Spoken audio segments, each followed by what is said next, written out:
do is watch that clock there, because when that clock goes on, we're live. Okay, is your microphone on? Beats me. No. Okay, well, maybe, yes, it was. Okay, so.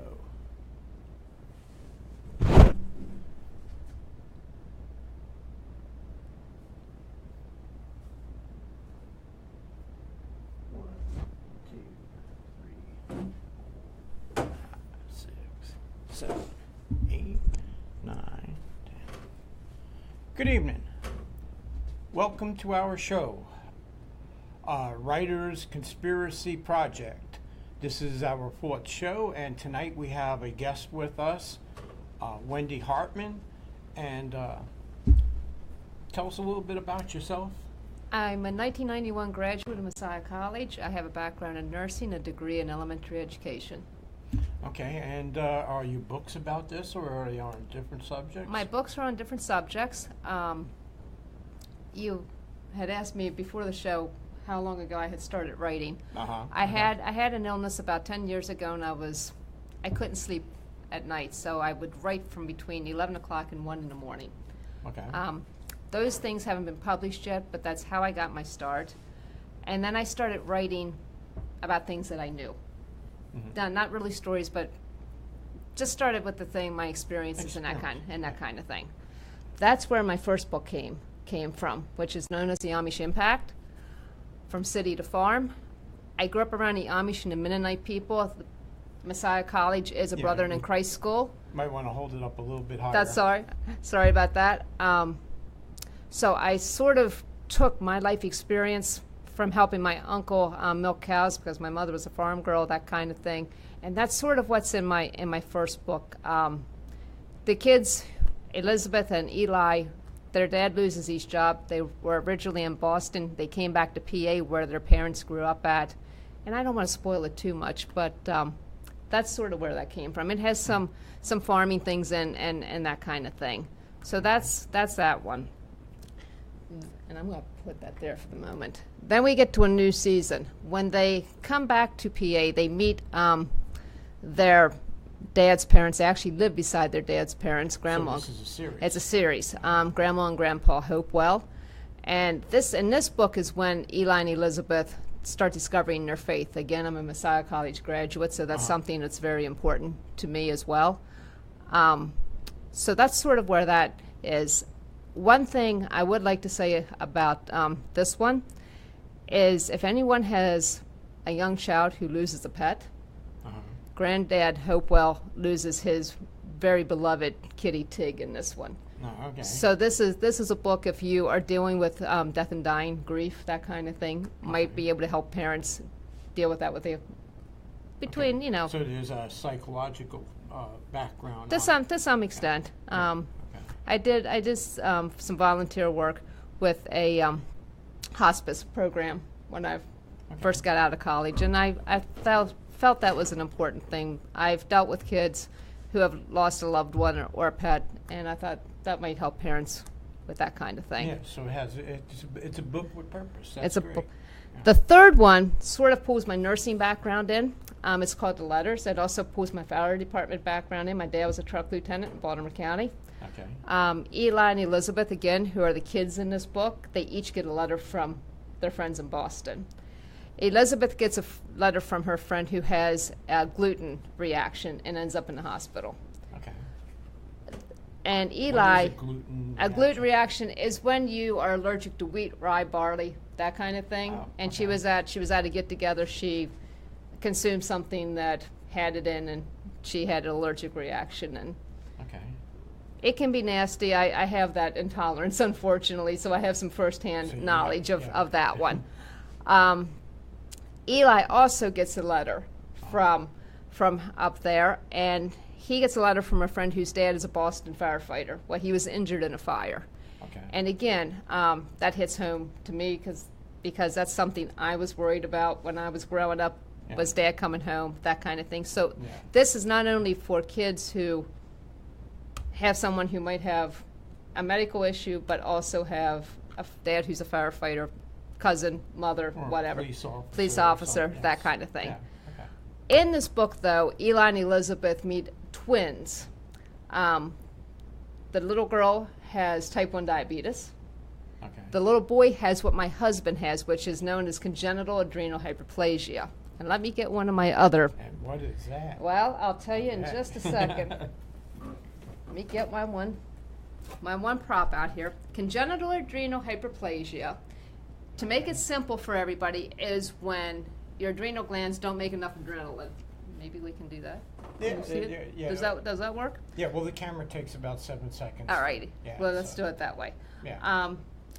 Like I said, to make it simple, it's when your adrenal glands don't make enough adrenaline. So basically, they have no fight and flight. Okay. My husband was born with this. It can be a challenge. He's been on steroids almost all of his life, and he has actually drug-induced diabetes. Uh-huh. So it's not an easy thing to live with. He's quite tired most of the time. It's a challenge. And if you research it on Facebook, you will see there's a group of us who try to support each other. I actually have a Facebook page that's called Our Journey with Adrenal Insufficiency. Okay. Look it up. Feel free to look that up on there. I post once a week. Okay. And like I said, it can be a challenge. It gives a whole host of different medical issues. So that's one thing that I do. Another thing that I do. And the puppets. And the puppets. 'Cause everybody's wondering what the puppets What the puppets are. I also sell puppets. However, these two are special. This is Susie Squirrel. Susie is a Sunday school teacher. Okay. And she is a character out of my next book called Country Chronicles. And she is teaching her Sunday school kids about good character traits. Okay. So, and you see me on Saturdays down at market, and Susie always comes to Yeah. market with If you me. ever want to meet her in person, come down to the Hanover Market on Chestnut Street. So Susie's usually there, shaking paws and giving high fives and all that kind of thing. Yeah. But that is what Susie is a character in my next book. Okay. So this is Susie. Sammy is actually her brother, and he is known as Farmer Squirrel. So that's the reason for the straw hat, and he has the acorn. He goes and he plants things, and They're really plush animals. They're nice. and he's also a character Yeah. in Country Chronicles. Okay. So I couldn't bring everybody tonight, but I brought Yeah. Susie and Sammy. Can you say hi? Okay. All right. Don't be such a. Okay. So, that's what those guys. Again, at my market stand, people who come to visit me will see. Let's see if we can do this. Boo Boo's Corner. And you just got to go up a little higher. Than that, Okay. Does that work? There you go. There Oh, we yeah, go. That works. Alrighty. Boo Boo's Corner is a very special place. I lost Boo Boo back in May. Boo Boo was 15 years old when I lost her. And what I do, I have kitty puppets. Come and check them out down there. And 5% of the sales from those puppets I give to one of the local cat sanctuaries so they can buy cat food.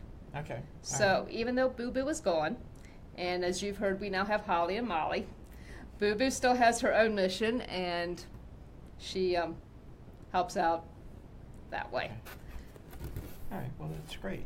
Now, we usually try to give some of the aspiring writers out there who are watching the show a little bit of advice. What would you say the first thing if a writer came to you, or somebody who wanted to be a writer came to you and said, "What do I do?" Because that's the first question you ask. What do I do?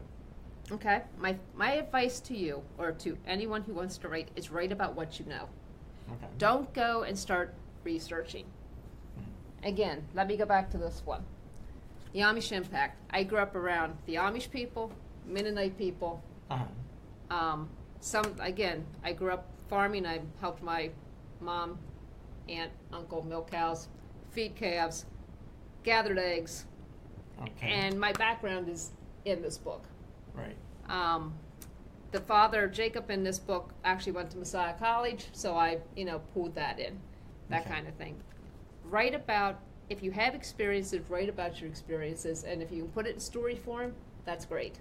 Okay. So that's where that one came from. All right. This one, again, a new season. it's not necessarily my faith journey, but it's an experience, trying to help somebody, walk through that kind of thing. Yeah. Of, Yeah. that's what Grandma and Grandpa are doing. They're helping Eli and Elizabeth find their faith. But it's more to it than that. Eli actually helps Granddad to paint fence. Okay. While I ended up helping to paint barn one summer.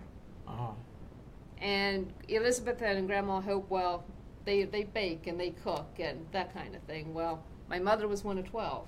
Okay. My mom and grandmother and her one sister, I helped string beans and canned beans and shell peas and that kind of thing. So that's sort of where this one came from. Okay. All right. Again, write about what you know. Take your experiences. Okay.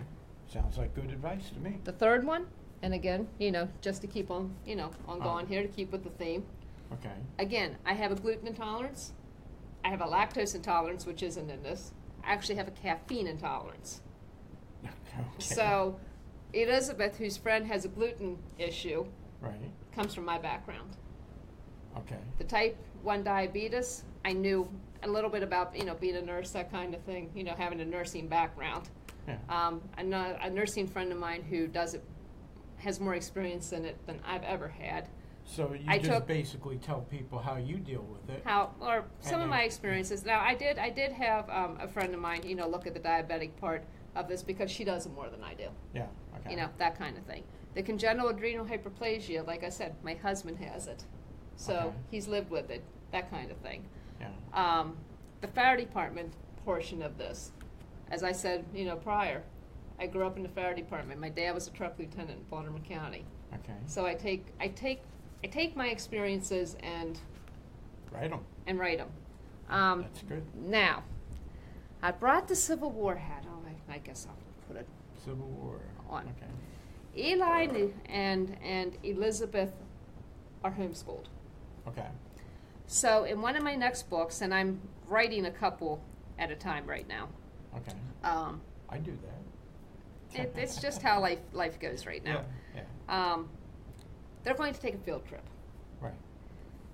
And the place that they start out at, now I helped my parents, my dad when he was off duty would like to go to antique sales, like to go to street shows, flea markets, but he also tore down barns. Okay. So I have some of that experience. So the kids are actually going to go to a place, and this husband and wife, he's a professor, she's a teacher. And the wife is into the Civil War kind of thing. But the husband is into reconstructing the farm as it was back prior to what we have now. Yeah. When you had forge barns, when you had spring houses, that kind of thing. He's a history prof, so he gets into that kind of thing. Okay. The kids are going to learn about that kind of thing because a lot of people don't know the forge barn actually was where the family lived before the actual house was built. I was about to ask you, what's a forge barn? It's basically a blacksmith shop. Okay. All right. So, that kind of thing. Again, I grew up Yeah, I'm from a big city. with so what we my don't know things like dad that. enjoyed. Yeah. I grew up, I've been in blacksmith shops, I've been in woodworking shops, I've been in harness making shops, so I have a wide variety to pull from. So they start out at that, and they travel up around the Mercersburg, Greencastle, Waynesboro area, which where my parents were from. Okay. They come down to Tawnytown. All right. So And my husband, we're kind of collaborating, but in Tawnytown, his great-grandfather was a photographer. Okay. So as a team effort between husband and wife, we're going to use some of his granddad's pictures in one of these next books. And his great-uncles were the artists in Tawnytown. Okay. So Eli and Elizabeth are going to learn about that. Okay. So there's a lot of, the next one, there's history being pulled in Now, here. if somebody wanted to buy the book, Mhm. do they have to come? They can come to Chester Street Market. I am on Amazon. Okay. So all you have to do is Google my pen name, Okay. Wendy Hartman, and go from there. Yeah. And you can order the books. And order the books. So anyway, you said for a beginning writer not to bother researching, just basically write on your own experience, which is good advice. That's how I experienced it, and I tried to take my life and write it into adventure stories, but I don't have to imagine that too much, because of the lifestyle that I kind of lived. In fact, I got to tone it down, otherwise I'd go to jail. Oh, okay. Yeah. But anyway, so let's see. So you're from the area, okay, and you live what, in Hanover now? I live in Hanover now. You live in Hanover, and you were a teacher at one time, wasn't you? I tutored for 12 years. At what school? I owned my own tutoring business. Oh, okay. What was the name of that? I was just known as Tutor Sue. Tutor Sue. Yeah, she Tutor is. Sue. Yeah. Yeah. So since we brought that up, so we don't confuse people, my pen name, as I call it, is my middle name and my maiden name. Right. My first name is Sue or Susan. My married name is Reef Snyder. So, but not to confuse anybody, that's the reason for the Wendy Hartman. Okay, so you've got 9 aliases. No. No. All right. But okay. Like I said, Wendy is my middle name. Hartman is my maiden name. Okay, and we have her website right there in front of you right now. I guess you can just type that in, go there, and your Facebook account is? Just, if you look up Wendy Works and Writings on Facebook. Okay, Wendy's Works and Writings on Facebook. If I find my other one. You can go out, get onto her Facebook account. Wendy's Works and Writings. Okay. We'll put that down here. Yes, I do have a mission of happily offering people encouragement, and if you look at what my books are actually about, it's offering people encouragement. Yeah, a little insight on their predicament. That kind of thing. So that's what I do. Okay, well, nothing wrong with that. But you've seen my puppet menagerie down. Just to go back to that a little bit. Yes, I don't have just all squirrel puppets. Just to let your viewers know. You're very entertaining down there. I have kitty puppets for anybody who's into kittens. I have turtles. I have, let's see, what else do we have? We have a groundhog. So if anybody's into the movie Groundhog Day, they can come down and get a groundhog puppet. Yeah. And in case you don't know about the biggest secret in Hanover, which is the Hanover Market, it's what, the 214 Chestnut Street? Chestnut Street. East Chestnut Street. It's open from 6 a.m. on Saturday until 12 o'clock noon on Saturday. They got all kinds of fresh fruit, vegetables, meats, yeah. Records. Puppets. Books. You got a large variety, and they got a great crowd there from 6 a.m. in the morning. You actually have a couple people in there before 6 a.m. Yeah, they're knocking down the doors to this place. So get in and get out before the heat hits, and everybody's happy. come enjoy. And there's nice little spots down there too if somebody wants a cold drink or a breakfast sandwich or that kind of thing. They got restaurants. They have all kinds of stuff. Yes, and well, we got some other subjects that we would like to talk about. When you're self-published, or you have a publisher? I am self-published. Okay. I work with a Christian publishing group outside of Chambersburg. So again, my publisher is local. You want to give them a plug? Go for it. It's eGen. If you look up eGen.com. If you look me up on Facebook, Marty is one of my Facebook friends. I work with her all the time. Okay. So if you want more information about them, again, stop and see me at the market. That would be the easiest thing to do, or fire me an email on one of my websites, and I'll give you that information. Okay. Marty is a great chick to work with. Actually, it's a great company, period. That's one reason I went with them. Okay. And again, it's Chambersburg. It's sort of in my stomping ground as a kid. When it comes to publicizing your book, what kind of problems have you come across, or if you had any problems? What do you do besides just? I do a lot of well, I won't say a lot of shows, but October you won't see me a whole lot at the market because I have something almost every weekend. I mean, if you want to do this and you are serious about it, you have to put yourself out there. That's right. Websites, get yourself into shows, that kind of thing, because people aren't going to come to you. You have to go to them. Well, here we are coming to you because we want you to come here so that you can promote your book and you can promote your talents. And when I started off writing, they didn't have opportunities out there. They didn't have websites. They didn't have social media. Or they didn't have any kind of way that a new writer was going to break into something. You had to go out and buy a book. You had to read the book, and then figure out what the book is telling you to do, and then figure out what you got to do. And it's not easy. When you have somebody talking to you and somebody explaining it to you, it's a little bit easier to comprehend. The other thing, not to interrupt, that No, that go I've ahead. done, some of the local bookshops have had me in. Okay. Barnes and Noble, you can go in because they'll have like one day a year, I believe it is, where self-publishers or whatever Okay. All right. will go, but you have to apply through their certain website. See, I didn't know Messiah that. College, That's where I good went to know. school at, is actually having an author signing during homecoming. Right. So another friend of mine who actually wants to talk to you, Yeah. she and I are both Messiah grads, so we're going up to that. So if you are a college grad, check out and see if during homecoming or see if your Yeah. college or your school is having something like that. Now, I, you go ahead. during October, I'm going to be up at New Oxford at their Fall Fest or their Fall Show. That's on the street up there. What's the name of the show? It's it takes off over the square.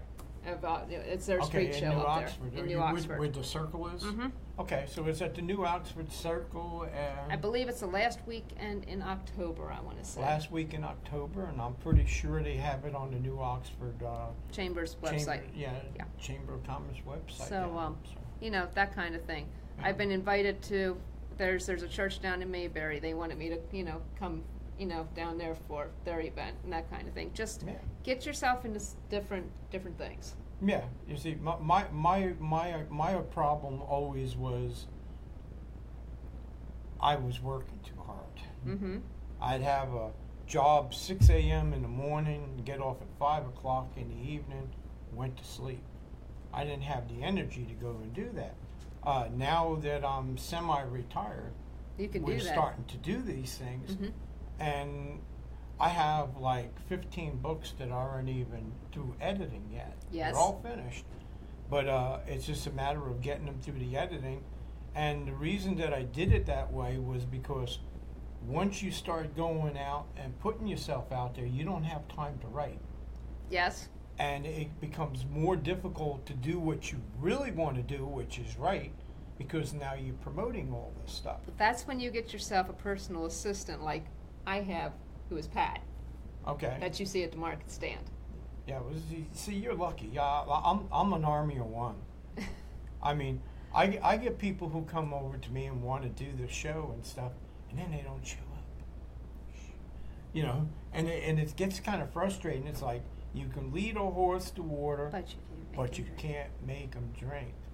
And the way I look at it is that if you're interested in doing this, you will find a way to get here. And I'll give you the perfect example.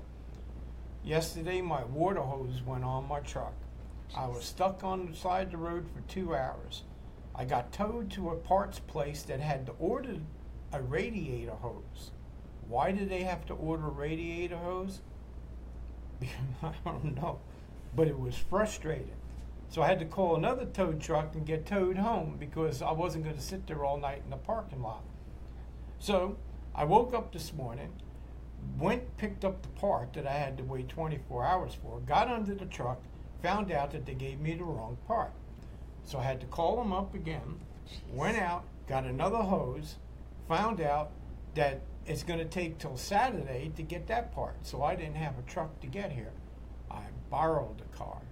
And a good friend of mine said, yeah, all right, you finally got yourself somebody that is an author that wants to be interviewed, and they lent me their car.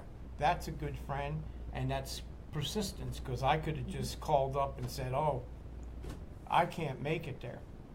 Because my other option was to call a taxi cab. That was going to be expensive. But got to do what you got to do. The show must go on. You have to do what you need to do. Yeah, and that's the one thing that I've learned all through all my life is that you're never a failure unless you say, "That's it, I'm done." But the story you just told me is the perfect story for a book. Oh, you should see some of the. Oh man, I got plots all over the place. I got plots inside of plots. Now you realize a plot in farming is a garden. Yeah. It's also a grave site. Yeah. This is true. So you have to watch how you're using. You got plots that are land plots, and you got all kinds of plots. Yeah. So. This is a conspiracy plot, and I am the head conspirator on this project. Okay. But the only thing I'm conspiring is to help other writers get their stuff out there and do something. The other thing, you were saying about what I would suggest to other writers. I like to do puppetry. Mm-hmm, mm-hmm. You know, I like to do balloon animals. You Oh know, yeah, I do hand painting and that kind of thing. Uh-huh. If somebody has a hobby that they can incorporate, example, I have a buddy who blacksmiths. Yeah. If they write about it and they go out and do blacksmithing shows or that kind of thing, Yeah. take your books along, incorporate it with your blacksmithing. If somebody likes to do needlework, write one, maybe Grandma Hope, well, I'm just giving examples, Elizabeth, do a quilt, that kind of thing. They say everybody's got a book in them. So at least one. Take your hobbies, what you like to do, and incorporate that in your stories, and then that way you can mesh the two together. Yeah. I agree. The other thing that I didn't mention. Okay. Is it in here? And my second one, I have a couple of recipes for zucchini bread, because I grew up helping to make zucchini bread. Okay. If you have experiences in Grandma's kitchen, put the recipes in the back of the book. Okay. We have to watch the time on that clock. Alrighty. But What time is it? I can't see it. Yeah, I can't see it. I'm not gonna lie to you. I can't see it. Yeah. So Anyway, so I guess we'll talk until we run out of time. okay. But the people who are out there and want to be writers and never know how to go about it, and they can read books, but reading a book about how to be a writer Just start. is but it's boring, and sometimes you lose interest in it because unless you're really doing it, writing is sort of a mystery, because it's taking an idea in your head, putting it down on paper. At the same time, you're trying to communicate it to a third party so that person can read what you're doing and understand it. And that does take a little bit of talent. To hold a person's interest in a story for 20 pages or 400 pages, it takes a little bit of technique. And once you get the technique developed, it might take years. It might take, you might be a genius. It might only take you one try. Because I have a friend of mine that's got, when I met him, she was 10 years old. She's got her own website. She's writing books and stuff. And I was like, boy, wish I had a dad like that. Because that's why she's doing it. She's being encouraged. If you have children and they're interested in writing, encourage them. Yes. Let them watch the program. Let them find out what talents they had. It's not going to be good. It's going to be kind of raw. But every time that I went back, if I showed you the things that I wrote when I was 10 years old and compared them to the things I wrote when I was 15 years old, you can see the difference. And that was why I encouraged. By the time I got to the age of 25 or 30, I mean, I was laughing at some of the stuff I wrote when I was a kid, but you see that progression, and every time that you do, you might stop for a while, and then you go back into it. You learned a little bit more about writing, a little bit more about expressing yourself, and eventually you'll develop into a good writer. Well, let me pick up on the kids thing. Let them write, but better yet, let them act it out. Yeah. Whether it's with puppets, whether it's if they have a treasure chest with costumes in it, let them act it out. Get that creativity in there. That's it. If they like to draw, let them draw their own book cover. Yeah. Now, I have a buddy of mine who is an artist who and if you go to my website, wendywrites.com, you can read about Bill on there, and you can actually read about my personal assistant, Pat. Pat and I get along because she was a teacher. She has an educational background like I do, and she was also a principal. So, I don't know, maybe it's just a teacher thing, but Bill's an artist. Bill is very good. I mean, he does pen and ink. He does. I've seen a mural. He did a mural in his staircase on the ceiling. It's a sunset. That thing's amazing. Really? Okay. I'm a big one of encouraging the arts in kids. Anything from art to music to writing to theater to whatever, puppetry, all that kind of thing. Some people ask me, Sue, how did you get into the puppets? Well, and not to take up too much time, I had a cousin who passed away when I was 14. She was 12. And I started doing this kind of thing then. Okay. So I started at 14. I'm not 16. It's built over the years. It's, I guess you could say, evolved. Not that I'm into that kind, but it's changed. It's had a different purpose in different seasons of my life. Okay. So. Okay. And any techniques,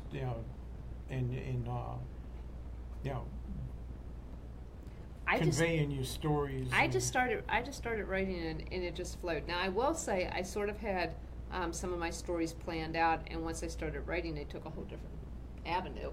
Yeah. Don't think you're gonna say, okay, I'm gonna do when you're in point A, point B, point C, point D. Right.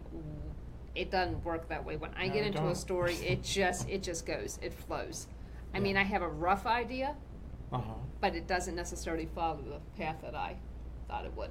That's it. That's the whole challenge behind it. Is that you got a story, you got an outline on it, and the next thing you know, it's taking a left-hand turn and going a whole different way. It's writing itself, and that's when you know you got a good storyline. Yeah. So. Every now and then you get to the point to where it kind of seems like it dead ends. My technique is always go to another character and start writing from another character's perspective, or maybe it's just simply the chapter's ended and now it's time to go on to the next chapter. There's always time to rewrite. There's always time to go back and correct your grammar, and sometimes I'll be writing so fast that I don't have time for the details, and my chapter will be like a skeleton, and it'll go into the next chapters, and then I'll go back and I'll write in the fillers, the conversation. Now my biggest thing is I'll get those 2:00 in the morning ideas. Yeah. And I don't recommend this for everybody, but I will tell you my cell phone is my best friend. Okay. Cool cell phone. Type note in, the little notebook things you can put on there. Yeah. Put it away, and then that way I don't forget my ideas that I get in the middle of the night. Yeah. Because there are some nights I seriously can't sleep because my brain just gets on an idea and it keeps going and it keeps going and it keeps going, and I'm like, I'm too tired to get up and go write, but I have this, so okay, we'll put this in notes. I'll lay there and I'll go. If I have, and I'll get another idea and put it in notes. Yeah, if I have an idea and it's been rattling in my head, I get up and I write it down. Then I go to sleep. So. Yeah, but everybody's got their own way of. You have to find your own niche. Yeah, and. Because I seriously say no two writers are going to be alike. Yeah, I have times when I write a paragraph, and I put it down. I could write more, but if I start to force the words out of myself, it doesn't work. It looks that way on paper. So I'll write until I get it, put down what I want, and then I'll walk away from it. And then I'll come back and I'll sit there and I'll look at it and I'll write a little more. Maybe a couple lines. Maybe go back and edit what I had already wrote, and maybe something will come to me from there. no precise method of writing. It's just a matter of you develop your own sense Style. of flow. Yeah. Yeah. You develop your own style, and like I said, no two authors are alike. No, no, no. I mean, I've talked about my book, The First Constitutions of the Original 13 States, a number of times on the shows. And it's a documentary. It's basically all fact. It didn't take a whole lot of talent. It was just basically going in there and doing the editing, because like I explained on a previous show, some of our founding fathers, they really weren't great spellers. And a lot of people, you look at it, they spell choose, C-H-U-S-E, and then another one would write choose, and it'd be something C-H-O-O, S or C-E. And they weren't great spellers back then, and most of them were foreigners, weren't they? Yeah. We were all foreigners. Everybody's from out of town at one point. Yes. Yeah, we were all foreigners. So you have people coming from different parts of the world, and are now speaking the English language, and they had their own brand. I can attest to that, being from Brooklyn, New York. Somebody said yesterday on my Facebook page that they think that everybody that comes into this country should within the first 2 years learn how to speak English, and I kind of wrote in there, I says, well, I'm third generation, born in Brooklyn, and I don't think that we've spoke the English language in here since the end of the Civil War, Revolutionary War. We don't speak English, we speak American. And make sense out of that, right? I mean, yeah. You were saying about the history thing. I'm doing a little more, I won't necessarily say research, but reading. I enjoy studying the Civil War. Yeah. I'm reading one on the Mennonites, Amish, and the Civil War. Okay. I'm reading things about Lincoln, that kind of thing. Yeah. And sort of rolling around in my mind for this history series that I'm sort of working on. How the dad Jacob in this book, he's going to study one aspect of it, and Mary, who's his wife, who actually grew up Amish, is going to study another aspect of it. Right. I haven't quite decided on the kids now. I could do a fire department thing with that, since there's a fire department statue on the battlefield at Gettysburg, that kind of thing. But it's going to be tied in with this other book that I was speaking about, a little while ago. Now, you were saying, how do you decide how to write it? I don't know if that's going to be necessarily one book, 2 books. And I won't know until I really, really, really, really get into it. Yeah, because But the ideas are flowing. Yeah. And I don't know how you are, but I can write some of Country Chronicles, and then I'm like, okay, I need to go work on this over here, because I just need something different, that kind of thing. Yeah, I do the same thing. I have like about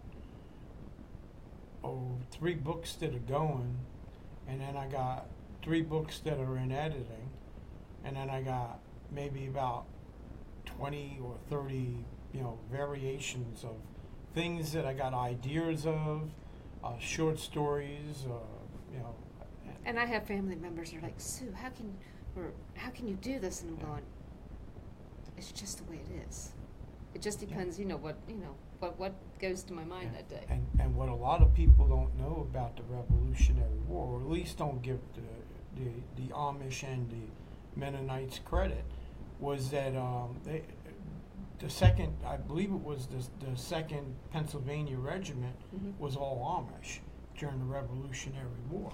Well, from what I'm reading about the Civil War and that kind of thing, some of them paid for a substitute. Some of them tried to get assigned to something that didn't go against their beliefs. Yeah. Some actually fought. I mean, and having that background really floored me. Yeah. But it's a good book. Stephen Nolt, who is one of the well-known Amish writers, has co-authored this book. I haven't read a lot of his stuff. One of my professors at Messiah, Rich Stevick, he's written one. Gentleman who used to be at Elizabethtown, he has written a number of them, that kind of thing. So I've read, a good bit, but this one by Stephen, I've really enjoyed, just because it went back to the religious heritage of it and that kind of thing, and I wanted that for this next series, to work that in. So. Yeah, I try to find a subject that nobody else touches, and I try to make it a little bit interesting. And it always seems that everybody else thinks the same thing that what I think. Because by the time I get it out there, it's like 12 people already have it. And so I'll take it. If I see there's too many people doing it, I'll put it aside. I'll write something else. And usually what happens is that I'm so far behind, I'm ahead. And I'll have things that I wrote 20 years ago, like the book that I just finished off, I wrote in 1976. Okay. And it was on a typewriter, and every time I went and did another rewrite, it went off in another direction. It was never getting done. So I finally took it and put it aside, and didn't touch it for like about, I'd say about 10, 12 years. And then I tried to get it, found a word processor, which was a little bit better than the typewriter, because it was great. And I finished it off, and I went back, and I was doing the editor, and the word processor broke down. And you had these little floppy disks, and it had my book on it. And by that time, people were getting into the computers. So here I have this floppy disk that has the work of my life on it, and I could not find a machine that could read it. I brought it, tried to get it transcribed and everything else, and the guy finally told me, he says, not going to happen. So there was my best work on a disc, and I couldn't get it off the disc. So I put it again aside, and this time it sat there from, 1992 until 2016. And I finally pulled it out because I finished off everything else, and I was sitting there going like, I don't have any ideas.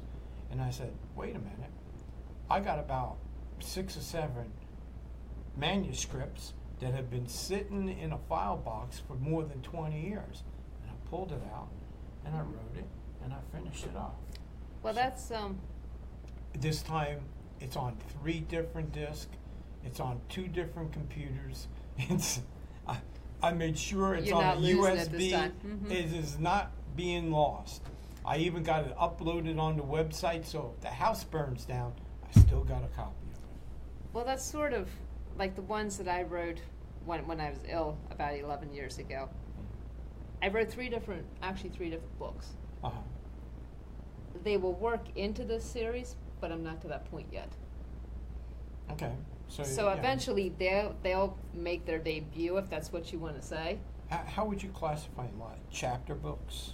They are chapter books. I gear my writing for 9 to 12-year-olds. However, I have an adult following, believe it or not, because they're quick reads, that kind of thing. I actually, my assistant sister actually keeps asking Pat, when's Sue's next book coming out?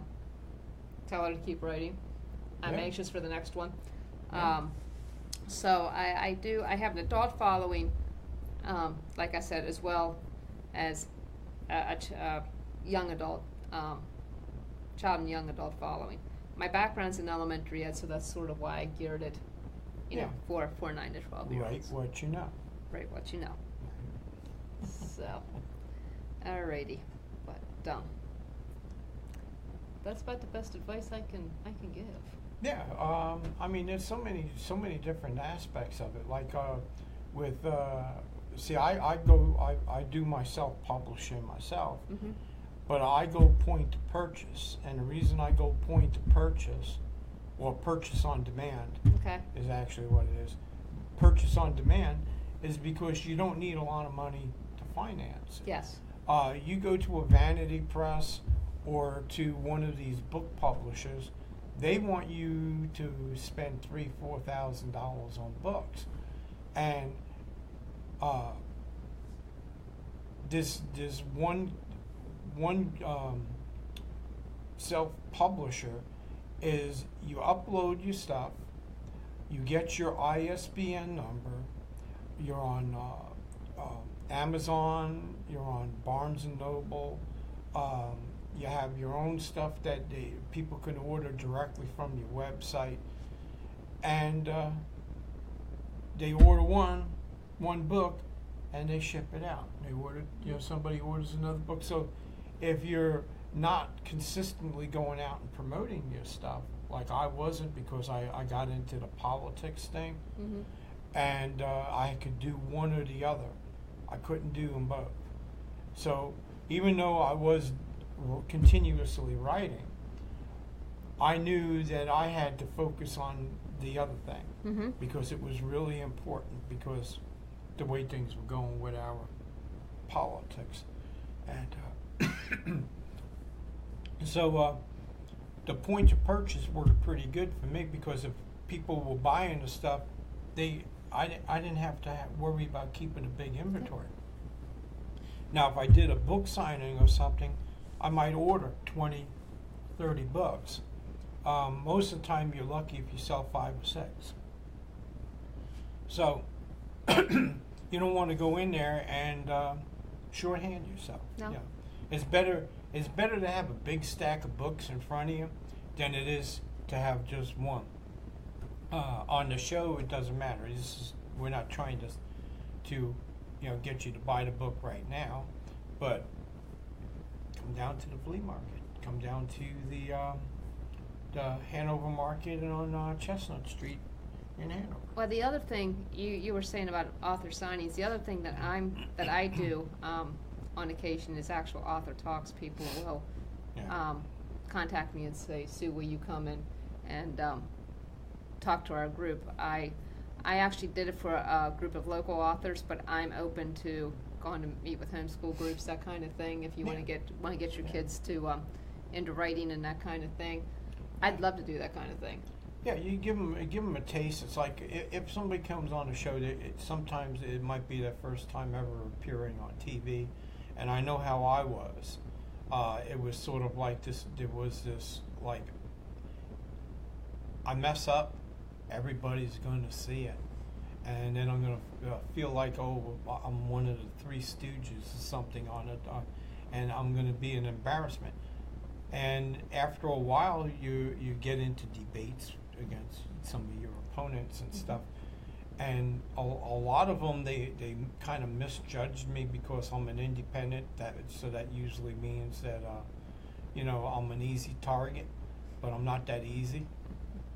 And I surprise them because I'm not well rehearsed, but I can ad-lib real good. Okay. So it's the same thing. Coming here on this show, I had a show 3 years ago. It was called Lexington Green, Mm-hmm. and it was in the big studio. Okay. And in the big studio, you have to pay some big money. And we had some shows and stuff. We had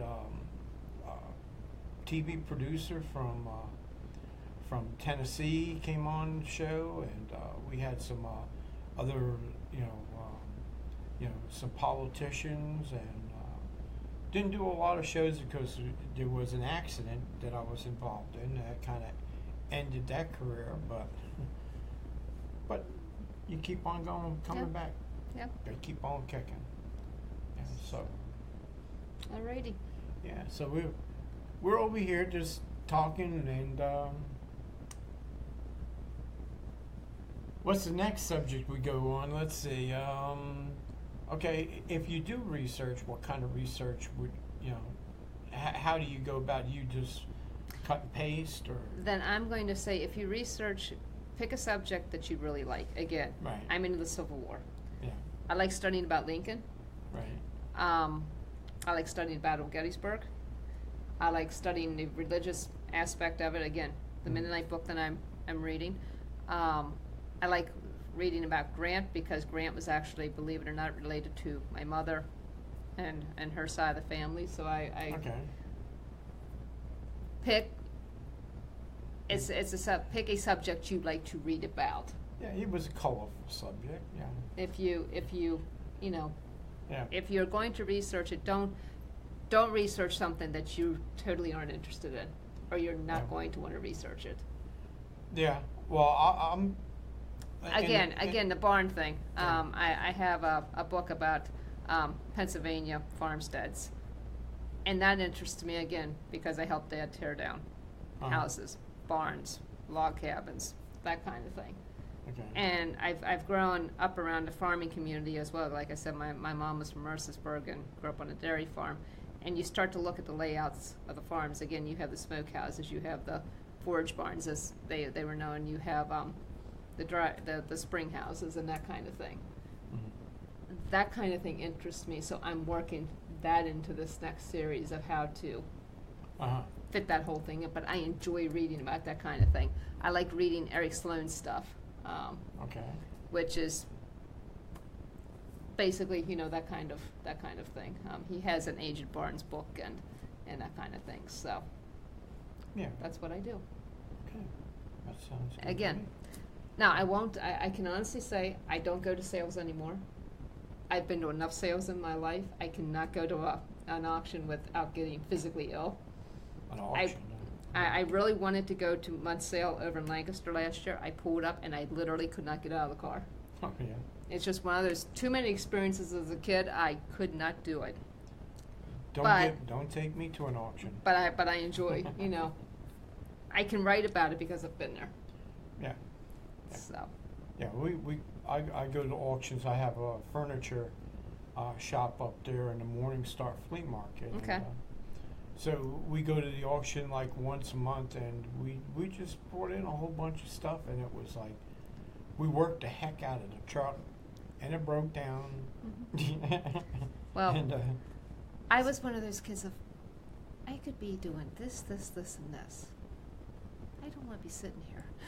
So. yeah. That's my. Yeah. But I hope one day I can actually talk myself into going. I would like to see one Amish mud sale. Okay. I really would like to see that because from what I hear, there's a couple different auctioneers going and that kind of thing, and Yeah, well, maybe somebody watching the show will call you up and give you the address of a that good would be. And I found it online, and it's just working into my schedule. But I would like to be able to actually have that one. If experience. you really want to do it, you can work it into your schedule. I'll figure it out. I'll get over my auction. That's what I illness. tell people. So.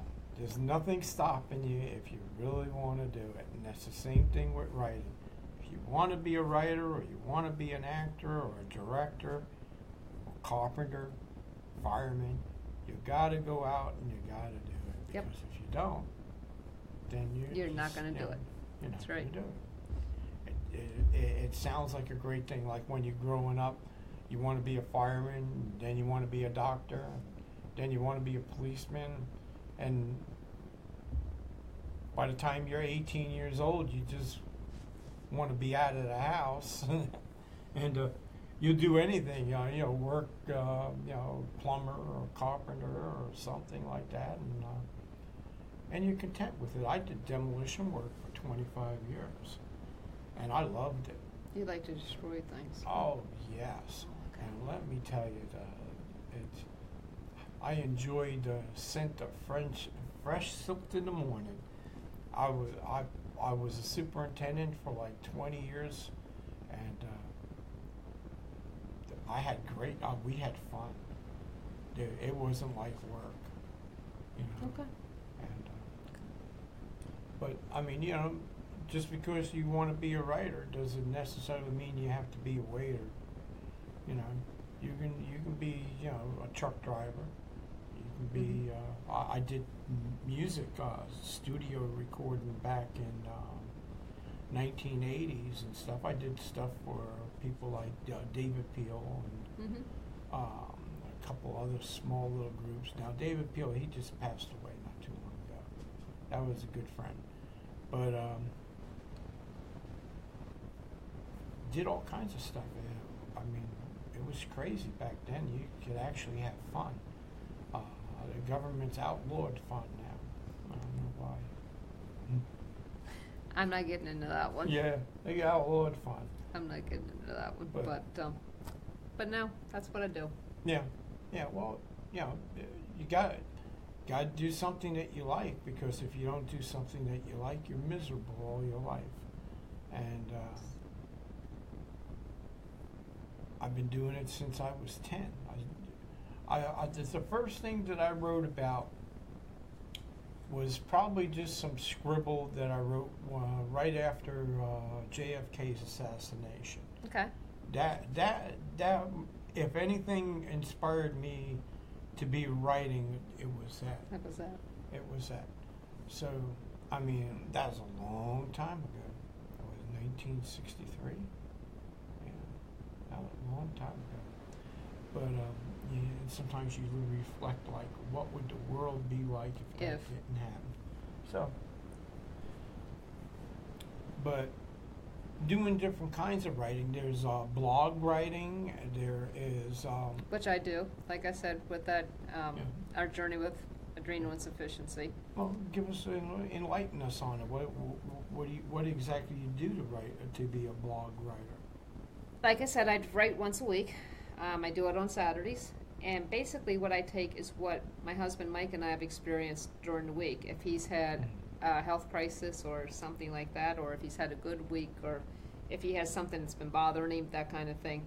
And I put it out there trying to educate people, again, on what it's like to live with this, because most of the public doesn't understand that adrenal insufficiency, and it doesn't just have to be what my husband has. There's a whole host of adrenal issues. Yeah. But it causes those type of people really don't feel good most of the time. My husband doesn't go out very, very often because he's really not up to it. Uh-huh. He just doesn't feel good. We're friends with a little gal over in England who is all of, I want to say, 18. And she wasn't diagnosed until only a couple years ago, and she constantly wants to sleep. She constantly doesn't feel well, that kind of thing. Actually, it was her mother, who is a Facebook friend of mine, and I got her permission to use this, who designed this logo. Her mother's an artist. Uh-huh. She's Okay. actually putting together a coloring book Right. that she's going to sell, to raise awareness and money and that kind of thing, and Okay. put it towards getting the word out. But if an adrenal crisis, people don't understand what to look for. Well, people are pale, they can be unconscious, cold. There's steroid, look for a tag, your medical alerts, if they're steroid dependent, that kind of thing. And steroid injections, again, a lot of people don't understand what. You have EpiPens for, people who are getting an allergic reaction. Yeah. This is what we're working on, is to get injection pens for people to be able to give themselves if they go into a crisis. Is that what you sell the?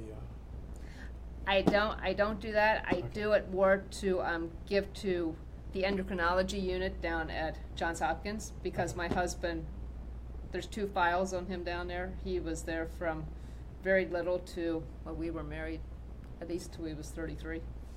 That kind of, so when I do, well, like my birthday in January, when you saw that I told you I did not want a birthday party for the big number that I hit this year.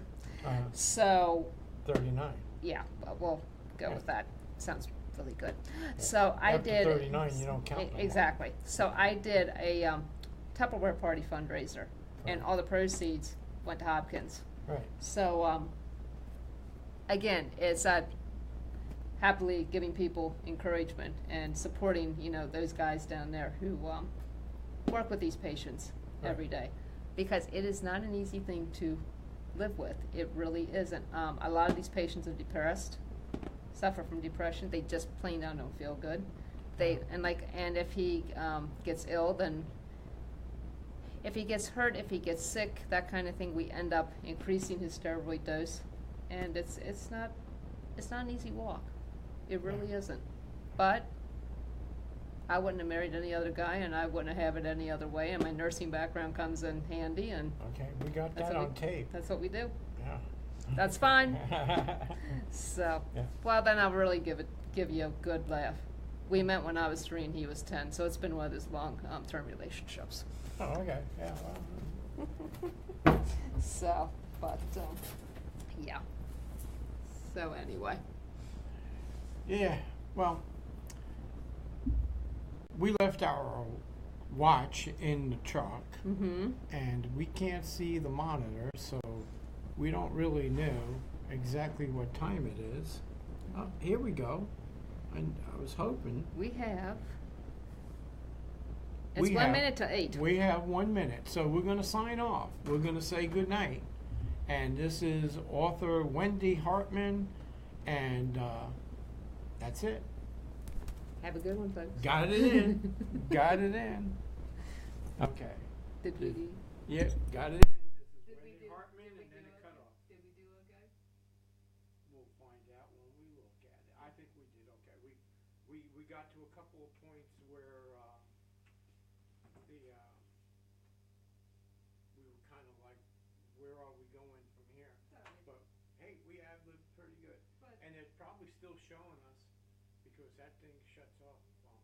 Well, when that thing shuts off, we usually have 7 seconds afterwards. So we good. Okay.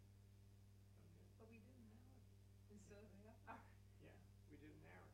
That was because the other guy didn't show up. And I'm assuming that he's not going to show up ever again, which is fine. But if he would have told me, I would have had another author here Well, to there's do the second a half. gal, there is a gal who is coming to see me Saturday, Okay. who, like I said, is the gal I mentioned